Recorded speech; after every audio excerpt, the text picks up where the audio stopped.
Many very old cold cases were cracked in the past few months. A lot of them were more than 25 years old. Today, I have for you 5 of those cases that were recently solved, and justice was finally served.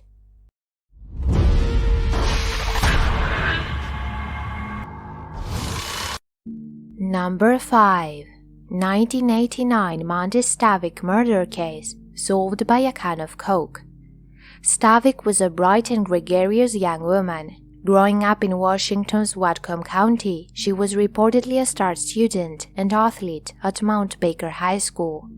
Varsity basketball and softball, flute, clarinet, and saxophone in the school band. An honored student who spoke Japanese and was fluent in sign language. She was a high achiever, a former teacher said. She wanted to do well in everything she did. She had it all going for her. She had a bright future ahead of her. In the fall of 1989, Stavik was a freshman at Central Washington University. She returned to her hometown of Acme, Washington, for Thanksgiving break. On the Friday after the holiday, Stavik left for a jog around 2:30 p.m., wearing a light-collared sweatshirt, green sweatpants, and blue running shoes. Her German Shepherd bolted off with her. Hours later, the dog returned home, but Stavik didn't. Authorities began searching. 2 days later, they discovered a pair of abandoned green sweatpants in the woods.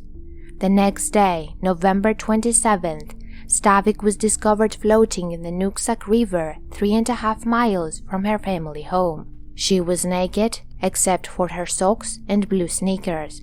Authorities determined Stavik had drowned, but there was also an injury to the back of her head that indicated she may have hit the water unconscious. Also, semen was found on her body and preserved. The investigation kicked into high gear.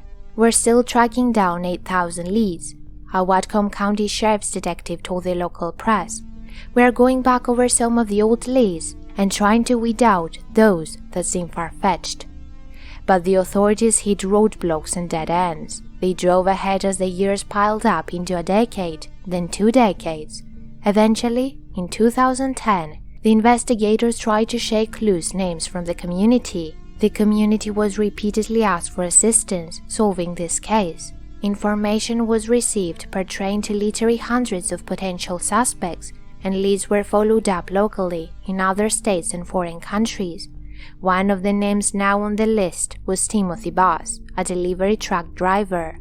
He wasn't originally a suspect in 1989, but when investigators approached him about providing a voluntary DNA sample to exclude him from the crime, he refused. The lead detective on the case discovered Mr. Bass lived on Strand Road near Mandy Stavik's home when she disappeared in 1989. At the high school, he started attending the girls' basketball games and watching her play basketball. When Mandy jogged with her dog, the route that she'd take would take her past Timothy Bass's residence. All the factors contributed to the police interest in Bass as a suspect by 2013. But investigators apparently didn't have enough evidence for a search warrant to compel a DNA sample from Bass. His employer, Fran's Bakery, would not voluntarily allow investigators to swab for a sample without a warrant. The same went for information on his routes. The police were again circling the Fran's Bakery outlet in the spring of 2017, hungry for information.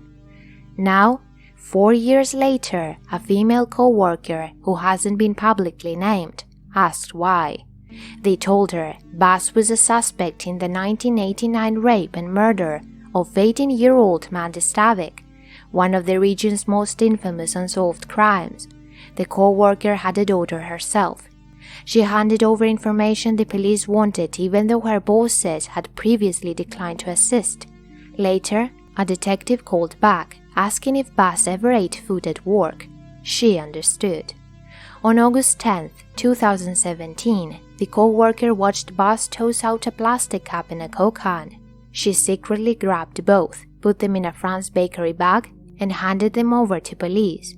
When the results came back from the state crime lab, Bass's DNA from the soda and cup were a 1 in 11 quadrillion match to DNA recovered from the dead young woman, prosecutors say.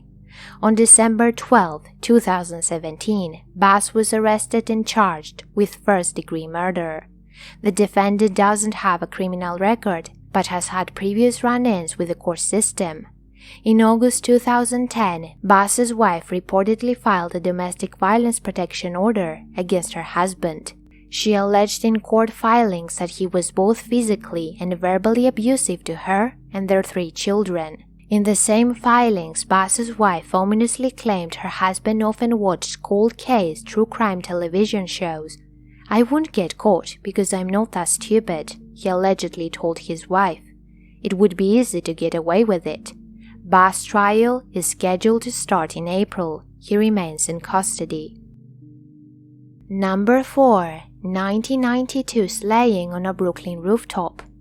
On April 11, 1992, a 21-year-old woman, Stacy Lynette Joyner, was found naked and unresponsive with 2 gunshot wounds in her head on the roof of 230 Lott Avenue in Brownsville. She was found by building security guards who heard a gunshot and rushed to the roof. After all these years, there was no suspect for this case or clues that would lead to one. All that until recently. The case was revived in the spring of 2018 when the DA's cold case unit reviewed the case file and realized that oral swabs from the victim's mouth had never been tested for a possible match. Forensic testing revealed the genetic material to be semen. Once tested, prosecutors found that the DNA belonged to a 52-year-old man named Calvin Grant. Grant's DNA was already in police files after he was convicted in 2000 for third-degree robbery. After this discovery, prosecutors continued their investigation, during which they also found that Grant lived in the building next door to the scene of the murder at the time. People who knew him claimed to have seen him with a gun and said they got into a confrontation with him on the roof hours before the murder. Grant was arraigned before Brooklyn Supreme Court Justice Laura Johnson on one count of second-degree murder and will be held without bail until his next court date on April 5, 2019. He faces up to 25 years to life in prison if convicted. Number 3. 25-year-old cold case solved with Golden State Killer genealogy technique. The April 1993 slaying of Sophie Sergi, an Alaska native, was one of the state's most notorious cold cases. Sophie Sergi, who aspired to be a marine biologist, was a student at the University of Alaska at Fairbanks, but left school to save money for orthodontic work. She took 3 flights to Fairbanks from Pitcairn's Point, a tiny verdant town on the Yukon River in western Alaska, to have the work performed.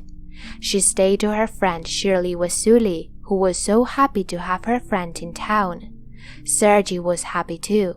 A photo taken that night shows her with a wide smile, her arms stretched out wide against a ground cover of snow. Wasuli prepared a bed in her room on the female-only second floor of Bartlett Hall and hosted Sergi for a night of pizza and catching up. Sergi stepped out for a smoke even though Wasuli told her that it was very cold. Witnesses later said she smoked with a group outside, wearing a brightly colored striped sweater poking out from the fringes of her jacket. By 1:30 a.m., Sergi hadn't returned. Wasuli left a note on her door, explaining that she was going to sleep in another dorm with her boyfriend. When Wasuli arrived the next morning, she found the note still on the door. The bed was undisturbed. She called the orthodontist. Sergi had missed her appointment. University janitors found her body that afternoon in a bathtub on the second floor, her sweater and pants half removed. She had been sexually assaulted, stabbed in the face, and shot in the back of the head with a .22 caliber firearm. Her cigarette lighter was found when they moved her body.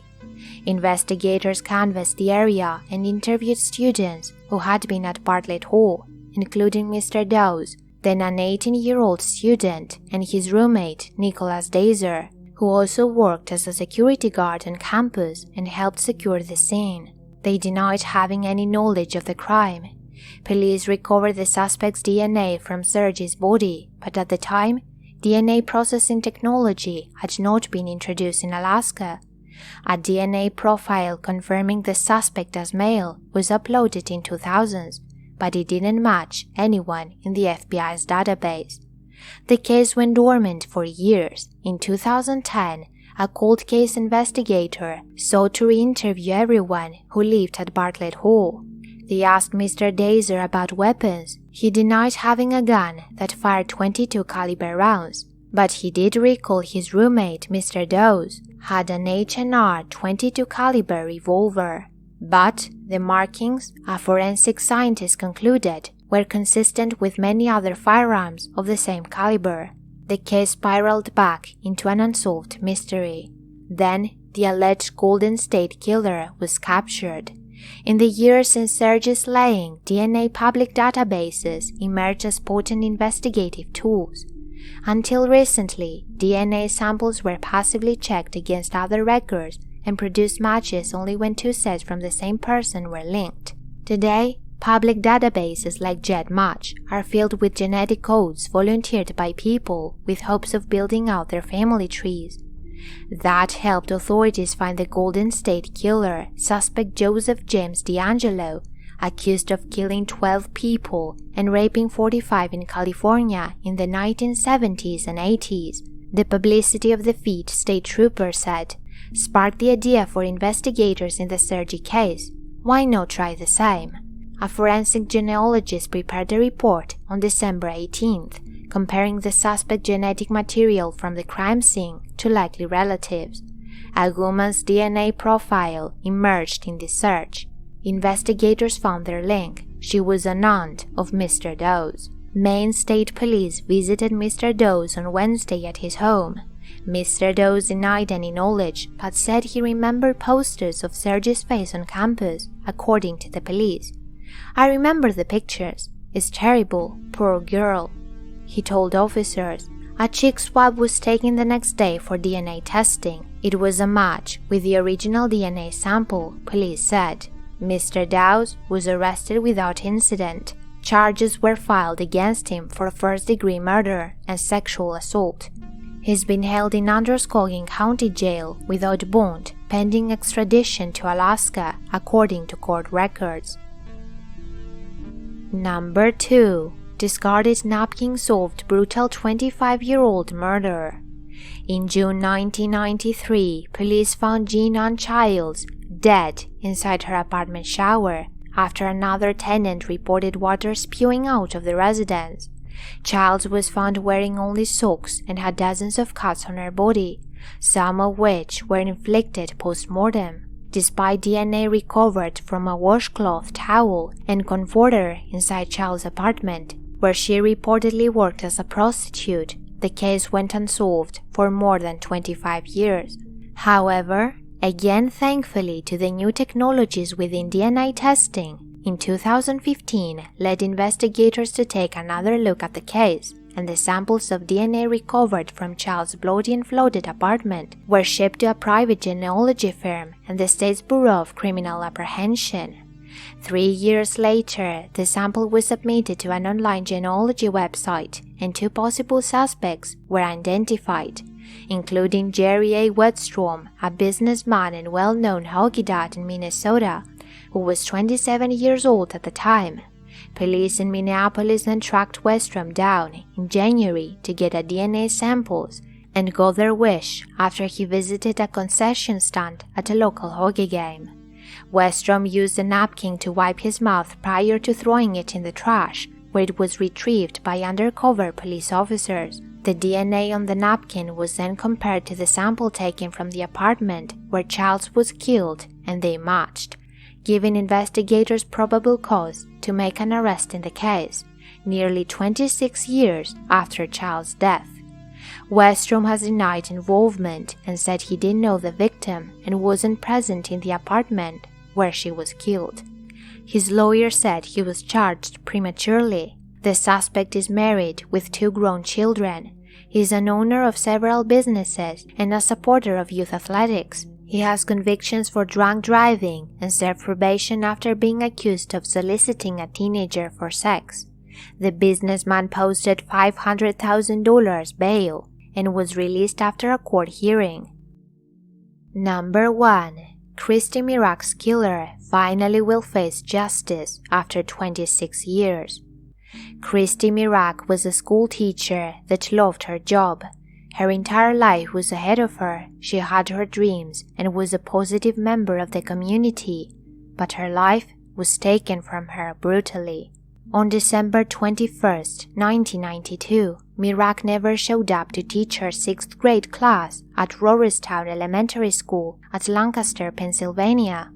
The principal of Mirack's school went to check up on her because she wasn't answering his calls. He found her front door ajar, and inside he discovered her body on the living room floor. She was wearing a winter coat but was naked from the waist down, and her face was badly bruised. Investigators believed she was on her way to work when she was sexually assaulted, beaten, and strangled to death. It would appear from the scene that she fought for her life. Later on, investigators also found that the teacher's roommate had left their apartment about 15 minutes before the killer arrived and forced his way inside. Police were able to collect DNA evidence but couldn't find a match in any database. The case puzzled investigators for decades and went cold. In 2016, Mirack's case was transferred to the district attorney in Lancaster, Pennsylvania, and at that time they too ran out of leads and suspects, but they didn't want to give up hope. At long last, a breakthrough came in 2018 when the DA's office contracted with Parabon Nanolabs, a DNA technology company, to perform genetic testing on DNA samples collected from the crime scene in 1992. Like on the previous cold cases, Parabon used genetic genealogy to compare DNA samples in massive public databases to find people with enough genetic similarity to be family members. Information from the DNA at the scene was uploaded into the GEDmatch database, and evidence pointed to the family of 50-year-old Raymond Rowe, a popular DJ who performed under the name DJ Freeze. Rowe owns a business called Freeze Entertainment. According to the bio on his company's website, he was a break dancer in the 1980s, won local DJ battles, and then hosted dance parties at Lancaster's Chameleon Club. Prosecutors said they aren't sure whether Rowe and Mirack knew each other or why he targeted her, but he lived about 4 miles from Mirack in 1992, and the teacher's home was on a likely route between Rowe's home and where he worked at the time. His vehicle back then, a white Toyota, matched one that witnesses had seen at the apartment complex that morning. Even though Rowe had lived in Lancaster County for many years after Mirack's death, he was never on authorities' radar before DNA testing pointed to him. Although Parabon played a crucial role in finding a suspect for the case, their suggestion wasn't enough on its own. Investigators had to be sure it was Rowe. To do that, officers from the Pennsylvania State Police went undercover at a school function in May where Rowe was playing music. The undercover officers observed him with gum and a water bottle and later collected them as samples. The results were damning. Raymond Rowe was arrested and pleaded guilty in January. He was sentenced to life without parole.